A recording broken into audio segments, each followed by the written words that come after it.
I'd like to phone a friend. Here we go.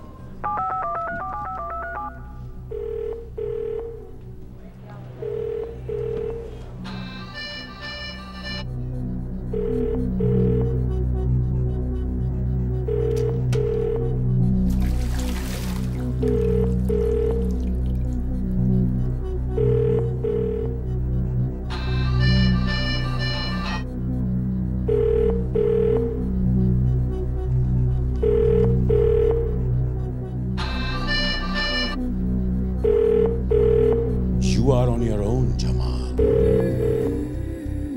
Instantly, you just want to root for this guy, and it just won me over straight away. It's so nicely written. And then obviously there's Danny Boyle directing it, which is also a bit of a plus. When I saw him on a show, my daughter said you should watch this show, Skins. He looked like somebody who was ordinary, really. He looked like an ordinary person, and I like that look, you know. He's a wicked director, and I couldn't have asked for a better guy to introduce me to the world of movie making, really.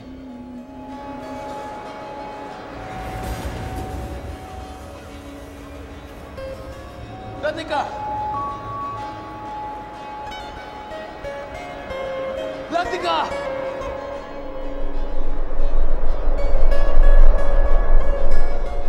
You had to quickly bash out a scene because then you'd get too much attention for the camera and people would just be looking in it and stuff like that. And everyone, like, you'd be in the middle of a scene and then you'd get a kid just tug on your shoulder and go, "You hero? You hero?" Just like that in the middle of a scene, and it would just be spoiled. So there was that pressure. People always say that. What were the problems? What were the difficulties? With the obstacles? It must have been difficult. You can't think like that. It's an opportunity, you know. What you can't do is apply all your old technique to it. You can't kind of get control and continuity and all kind of things like that, because the city is living in it's apparently living in fast forward motion the whole time. And you just got to be prepared and open to capture bits of it if you can. And that helped me, because I wanted the film to feel subjective. I didn't want it to feel like it was a Westerner coming here and staring at it from a distance or anything. It felt to me that it's just got to be told from this kid's perspective. In Alexander Dumas' book, The Three Musketeers, two of the musketeers are called Athos and Porthos. What was the name of the third musketeer? Anil's really the showman, you know. He likes playing up to the audience and everything like that, which suited the character. And Irfan's just all on the subtlety, you know. He just does it with his eyes and stuff. So I learnt a lot from working with them.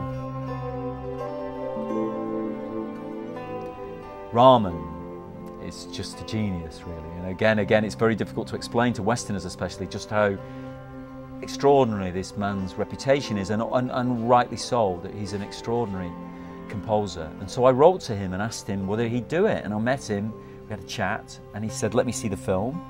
And I showed him the film. He's a very modest man, very gentle. It's so refreshing when you feel music changing in front of you. You can throw it in as an ingredient in a film and it just sharpens the film somehow.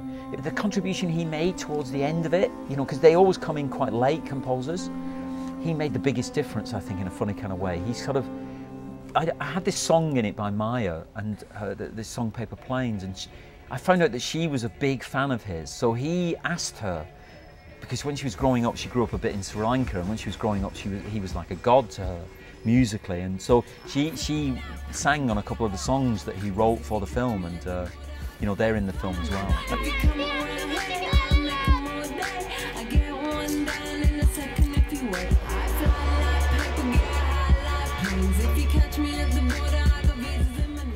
He was being introduced to the city like I was as well, you know, so it was a nice double journey for us, dual journey for us both, you know. And it was an eye-opener really, and I got to see, like, the thing, it was like being in, like, you know, you watch those nature programs, you know, there's a tiger in its natural habitat, and it was like me, because I'm playing these guys and I'm seeing them, you know, I'm seeing them and what they do.